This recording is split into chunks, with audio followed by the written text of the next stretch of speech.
Hello, and welcome to Pilgrim Lutheran Church and School's virtual Sunday School.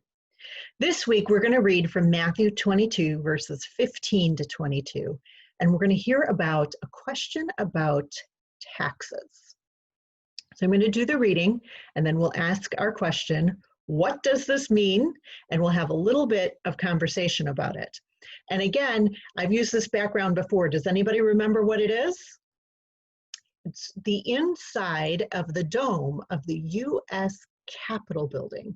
So why would that be important when we're talking about taxes?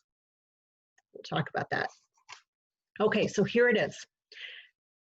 The Pharisees went and plotted to entrap Jesus in what he said. So they sent their disciples to him, along with the Herodians, saying, "Teacher, we know that you are sincere and teach the way of God in accordance with the truth, and show deference to no one, for you do not regard people with partiality. Tell us then what you think. Is it lawful to pay taxes to the emperor or not?" But Jesus, aware of their malice, said, "Why are you putting me to the test, you hypocrites? Show me the coin used for this tax." And they brought him a denarius. Then he said to them, "Whose head is this, and whose title?" They answered, "The emperor's." Then he said to them, "Give, therefore, to the emperor the things that are the emperor's, and to God the things that are God's." When they heard this, they were amazed and left him and went away. So, what does this mean?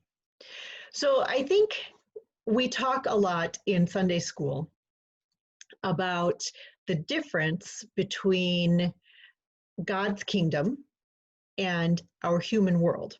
And of course, these things overlap because they are very much the same, but they also are a little bit different. So let's talk first about give to the emperor. What is the emperor's? So in the US, we all pay taxes, and it goes to our government, and Congress decides how to use those funds.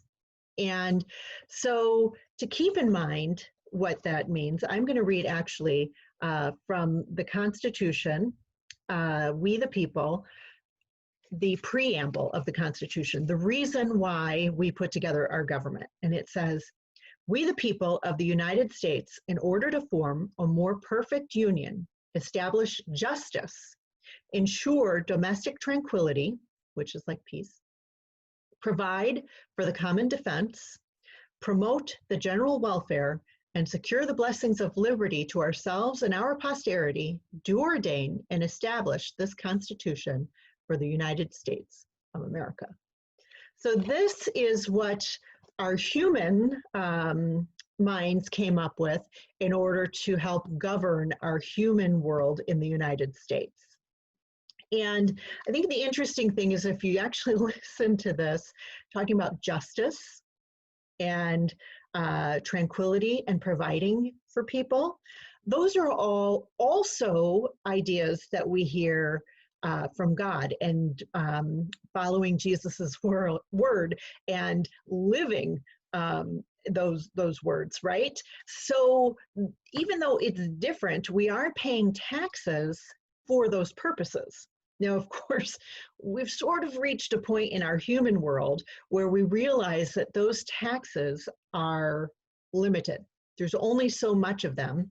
And then we have a really hard time figuring out exactly how to spend them. And then everybody says, no, it should go this way. No, it should go that way. It's been a little bit of a hard road. But then if we think about God's world, so is God's world limited by anything? No, there's unlimited opportunity for love and giving. And who does he invite in? Is he partial? Is it only this group of people or that group of people? No, he invites everybody in, like we heard last week, and his love is for everyone. So now we're talking about something that is infinite and can go on and on and on and on. So when we talk about giving to God, we belong to God, right? We belong to him. And so when we give to him through giving forward our love to others. And we do that through many different ways, but it's infinite. And we don't have to worry about how many times we give. We don't have to worry about how many times we are a good person, hold the door open for somebody, maybe give somebody a compliment, make them feel happy. We talk about do the chores, serve your home, do some things to help out at home, help a neighbor, love your neighbor. There's so many things that we can do, and we talk about this over and over and over again, and there are no limits on the amount that we can give, and there are no limits on the people who are included in that.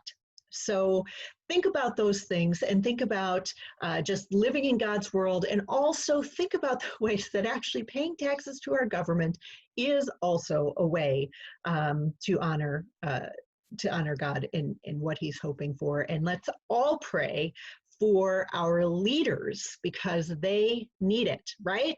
We want to pray for our leaders to have the strength and the wisdom to do the things that we as the people of the United States have set out to do, which are some pretty great things. Thank you for joining, and I look forward to seeing you again next week.